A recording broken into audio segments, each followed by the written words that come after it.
S, ಇವತ್ತು ಮಾಜಿ minister H D Revanna ಅವರ ಬಂಧನ ಆಗಿದೆ. ಎಚ್ ಡಿ ದೇವೇಗೌಡರ ಮನೆಯಿಂದಲೇ ಪದ್ಮನಾಭನಗರದಲ್ಲಿರುವಂಥ ಮನೆಯಿಂದಲೇ ಇವತ್ತು ಎಚ್ ಡಿ ರೇವಣ್ಣ ಅವರನ್ನ SIT ಅಧಿಕಾರಿಗಳು ವಶಕ್ಕೆ ತೆಗೆದುಕೊಂಡಿದ್ದಾರೆ. SIT ಅಧಿಕಾರಿಗಳು ವಶಕ್ಕೆ ತೆಗೆದುಕೊಂಡು ಬಂದು ಇವತ್ತು ವಿಚಾರಣೆ ನಡೆಸಿರುವಂಥದ್ದು. ನಾವೀಗ SIT ಕಚೇರಿ ಮುಂದ್ಗಡೆ ಇದ್ದೀವಿ. ಇಲ್ಲಿ ನೀವು ನೋಡ್ಬೋದು, ಈಗಾಗಲೇ ಏನು ಕಳೆದ ಹಲವು ಕ್ಷಣಗಳಿಂದ ರೇವಣ್ಣ ಅವರಿಗೆ SIT ಅಧಿಕಾರಿಗಳು ವಿಚಾರಣೆ ನಡೆಸ್ತಾ ಇರುವಂಥದ್ದು. ಏನು ರಾಜ್ಯದೆಲ್ಲೆಡೆ ಹರಿದಾಡ್ತಿರುವಂಥ ಅಶ್ಲೀಲ ವಿಡಿಯೋಗಳ ಪ್ರಕರಣಕ್ಕೆ ಸಂಬಂಧಪಟ್ಟಂತೆ ಏನು ಪ್ರಜ್ವಲ್ ರೇವಣ್ಣ ಈಗಾಗಲೇ ದೇಶ ಬಿಟ್ಟು ಹೊರಗಡೆ ಹೋದರೆ ಇತ್ತ ಅವರ ತಂದೆ ಎಚ್ ಡಿ ರೇವಣ್ಣ ಅವರಿಗೆ ಬಂಧನ ಉಂಟಾಗಿದೆ. ಹೀಗಾಗಿ ಈ ಒಂದು ಪ್ರಕರಣವನ್ನು ಗಂಭೀರವಾಗಿ ತೆಗೆದುಕೊಂಡಿರುವಂಥ ಪೊಲೀಸ್ ಅಧಿಕಾರಿಗಳು ಮತ್ತು ಸರ್ಕಾರ ಇವತ್ತು SITಗೆ ರಚನೆ ಮಾಡಿತ್ತು.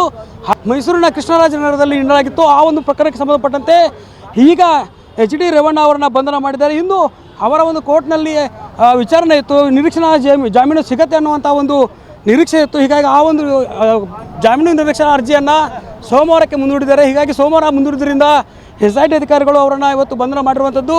ರೇವಣ್ಣ ಅವರು ಇವತ್ತು ಸಾಯಂಕಾಲ ಎಚ್ ಡಿ ದೇವೇಗೌಡರ ಮನೆಯಲ್ಲೇ ಇದ್ದರು. ಆ ಮನೆಯಲ್ಲಿದ್ದಾಗಲೇ ಎಚ್ ಡಿ ರೇವಣ್ಣ ಅವರನ್ನ ವಶಕ್ಕೆ ಪಡೆದಿದ್ದಾರೆ SIT ಅಧಿಕಾರಿಗಳು. ಸುಮಾರು 1 ಗಂಟೆಗೂ ಹೆಚ್ಚು ಕಾಲಗಳಿಂದ SIT ಅಧಿಕಾರಿಗಳು ವಿಚಾರಣೆ ನಡೆಸ್ತಾ ಇದ್ದಾರೆ. ಈ ವಿಚಾರಣೆ ಈಗ ಇಲ್ಲಿ ವಿಚಾರಣೆ ನಡೆದ ಬಳಿಕ ಇಲ್ಲಿಂದ ಅವ್ರನ್ನ ಒಂದು ವೈದ್ಯಕೀಯ ತಪಾಸಣೆಗೆ ಕರೆದೊಯ್ಯಲಾಗುತ್ತೆ.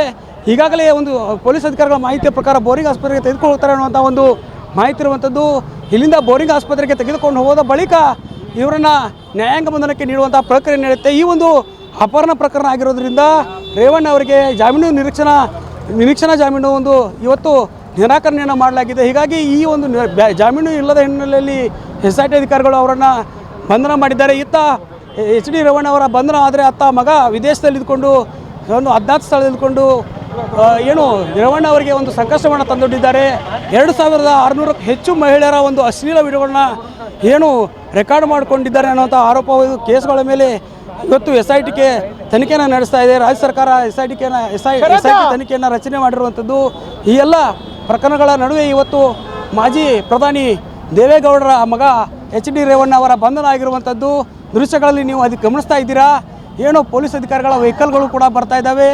ಆ್ಯಂಬುಲೆನ್ಸ್ ಕೂಡ ಈಗಾಗಲೇ ಒಳಗಡೆ ಹೋಗಿರುವಂಥದ್ದು. ಈ ಒಂದು SIT ಕಚೇರಿಯಲ್ಲಿ SIT ಅಧಿಕಾರಿಗಳ ತನಿಖೆಯ ಬಳಿಕ ಇವೇನು ಎಚ್ ಡಿ ರೇವಣ್ಣ ಅವರ ವೈದ್ಯಕೀಯ ಪರೀಕ್ಷೆ ಆಗುತ್ತೆ. ವೈದ್ಯಕೀಯ ಪರೀಕ್ಷೆ ಪ್ರಕ್ರಿಯೆ ಮುಗಿದ ಬಳಿಕ ಅವರನ್ನು ನ್ಯಾಯಾಧೀಶರ ಮುಂದೆ ಹಾಜರುಪಡಿಸಿ ಅಲ್ಲಿಂದ ಏನು ನ್ಯಾಯಾಂಗ ಬಂಧನಕ್ಕೆ ನೀಡುವಂಥ ಪ್ರಕ್ರಿಯೆ ಮುಂದಾಗುವಂಥದ್ದು. ಹೀಗಾಗಿ ಎಚ್ ಡಿ ದೇವೇಗೌಡರ ಮಗನಿಗೆ ಇಂಥ ಪರಿಸ್ಥಿತಿ ಬಂತಲ್ಲ ಅನ್ನುವಂಥ ಪರಿಸ್ಥಿತಿ ಬಂದರೆ ಆದರೆ ಮಗ ಮಾಡಿದ ತಪ್ಪಿಗೆ ಅಪ್ಪನಿಗೆ ಇದೆಂಥ ಶಿಕ್ಷೆ ಅನ್ನುವಂಥ ಪ್ರಶ್ನೆ ಕೂಡ ಇಲ್ಲಿ ಕೊಡುವಂಥದ್ದು. ಯಾಕಂತಂದರೆ ಏನು ಪ್ರಜ್ವಲ್ ರೇವಣ್ಣ ಮಾಡಿರುವಂಥ ಪ್ರಕರಣಗಳು ರಾಜ್ಯದೆಲ್ಲೆಡೆ ಮಹಿಳೆಯರ ಮಾನವನ್ನು ಕಳೀತಾ ಇದೆ. ರಾಜ್ಯ ಸರ್ಕಾರ ಕೂಡ ಈ ಒಂದು ಪ್ರಕರಣ ನಾವು ಗಂಭೀರವಾಗಿ ತೆಗೆದುಕೊಂಡಿದ್ದೇವೆ. ರಾಜ್ಯದಲ್ಲಿರುವ ಮಹಿಳೆಯರಿಗೆ ಯಾವುದೇ ರೀತಿಯಾದಂಥ ಆಗಲು ನಾವು ಬಿಡೋದಿಲ್ಲ. ಈ ಒಂದು ಪ್ರಕರಣಕ್ಕೆ ಸಂಬಂಧಪಟ್ಟಂತೆ ನಾವು ತಾರಕಿಕ ಅಂತ್ಯವನ್ನು ಮಾಡ್ತೀವಿ. ಈ ಪ್ರಕರಣದಲ್ಲಿ ಯಾವುದೇ ರೀತಿಯ ತಪ್ಪು ಮಾಡಿದರೆ ಅವರಿಗೆ ಶಿಕ್ಷೆ ಆಗುತ್ತೆ ಅನ್ನುವ ನಿಟ್ಟಿನಲ್ಲಿ ಸರ್ಕಾರ ಕೂಡ ಈಗಾಗಲೇ ಹೇಳಿಕೆಗಳನ್ನು ನೀಡ್ತಿರುವಂಥದ್ದು. SITಗೆ ತನಿಖೆಯನ್ನು ಮಾಡ್ತಿರುವಂಥದ್ದು. ಇವತ್ತು ಎಚ್ ಡಿ ರೇವಣ್ಣ ಅವರ ಬಂಧನ ಆಗಿರುವಂಥದ್ದು ಅಪಹರಣ ಪ್ರಕರಣದಲ್ಲಿ ಏನು ಒಂದು ತಾಯಿ ಮನೆಯಿಂದ ಹೋಗಿದ್ದಾರೆ ಅನ್ನುವಂಥ ಪ್ರಕರಣವನ್ನು ಗಂಭೀರವಾಗಿ ತೆಗೆದುಕೊಂಡಿರುವಂಥ ಕೃಷ್ಣರಾಜನಗರ ಪೊಲೀಸ್ ಠಾಣೆಯ ಪ್ರಕರಣ ಆಗುತ್ತೆ. ಅದಕ್ಕೆ ಸಂಬಂಧಪಟ್ಟ ಇವತ್ತು ಕೋರ್ಟ್ನಲ್ಲಿ ವಾದ ವಿವಾದ ನಡೆಯುತ್ತೆ. ಆ ಅರ್ಜಿ ಸೋಮವಾರ ಹೋಗಿರೋದ್ರಿಂದ ಇವತ್ತು ಎಚ್ ಡಿ ರೇವಣ್ಣ ಅವರ ಬಂಧನ ಆಗಿದೆ. ಏನು ಸೋಮವಾರದವರೆಗೂ ಕೂಡ ಅರ್ಜಿಯ ಒಂದು ಏನು ಮುಂದೂಡಲಾಗಿದೆ. ಆ ಅರ್ಜಿಯ ವಿಚಾರಣೆ ಬಳಿಕವೇ ಏನು ಆಗುತ್ತೆ ಅನ್ನುವಂಥ ಕುತೂಹಲ ಮೂಡುತ್ತಿರುವಂಥದ್ದು.